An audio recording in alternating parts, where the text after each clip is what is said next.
it's bearing your soul. And what they ask for is everything, and they don't miss a thing.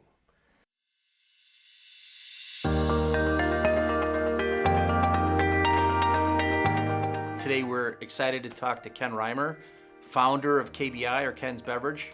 And I had the pleasure and the opportunity with my team to work with him on his exit of his company. And now he's employed by the new owner, Pentair. And I thought it'd be very valuable for us today to talk about things an owner should think about when they're planning on possibly exiting their business.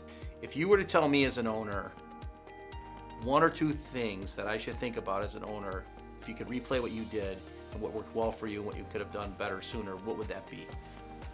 First of all, you have to know you're going to be ready to sell, but you also have to practice selling. You got to go through it in your mind. You got to go through not your first LOI. Don't turn down every LOI. Have the conversations, talk, pray, meet with Joe, have discussions. You certainly have to have a good lawyer and a good accountant, and then you have to be ready for it. And it's going to be a lot of work. Just give people an idea like what they should expect as a normal timeline. From start to finish, it's going to be at least a year, somewhere in there.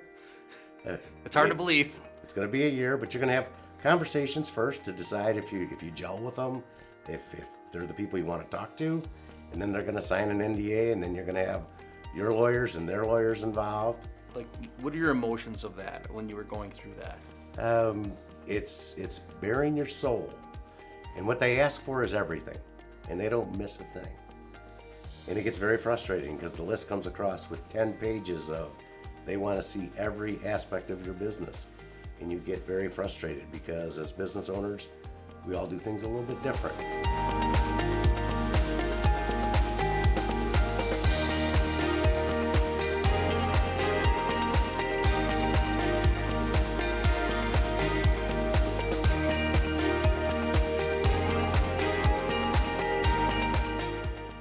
And then so you get through due diligence, and now you're getting to the real part of the deal, right? Where you're getting your contract written up, your asset agreement.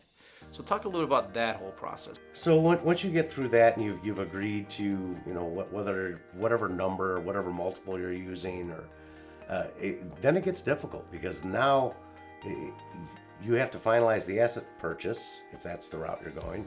If you got fortunate, you could do a stock sale, which most places aren't going to do that. But now you're going to fight over what goodwill is.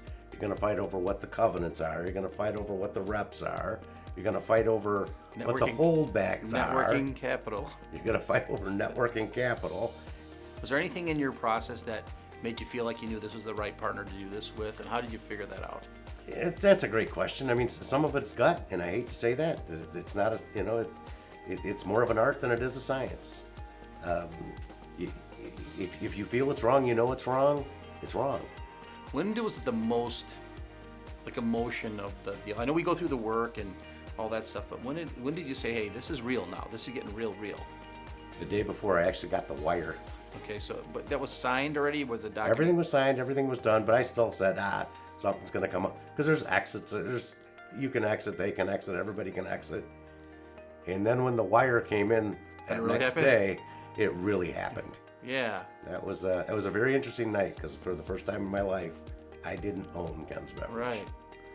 And when I did finally have to tell the entire company that I sold the company, there was if I would have done one thing a little bit different, I would have started my conversation by saying, I want to let everyone know I'm not dying.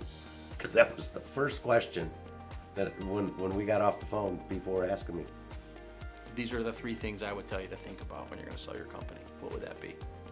Number one is to make sure that yourself, in your family, or if you have partners, that everyone's ready and that they're ready to commit to the process.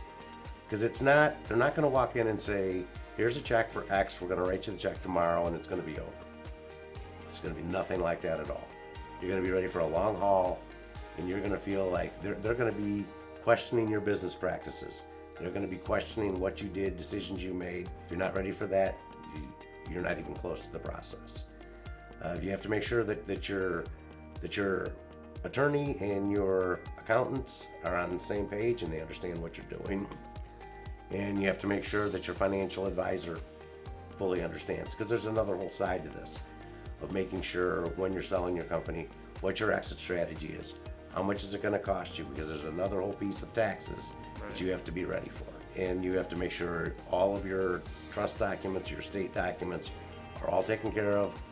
And I did mine several years back. Again, thanks to the guidance of Joe, that if I hadn't have done it, it would have cost me millions of dollars. And the last piece is once you've decided, it's just making sure the communication is right. I called all of my key employees personally. I called all of my key suppliers personally.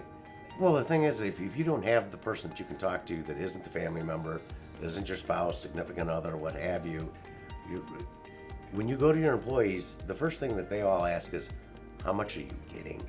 Am I going to have a job? The number one question that they ask, and then, am I going to have a job, right? Yeah. But I spent so much time talking about all of that. But Joe was my sounding board. I couldn't tell you pretty much every Saturday morning from 5:30 in the morning till 7 o'clock every Saturday morning, Joe and I were on the phone.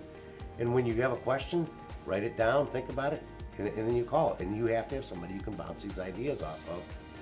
Well, thank you so much. I've been wanting to do this for a long time, and I hope that people find value in this. Thank you so much.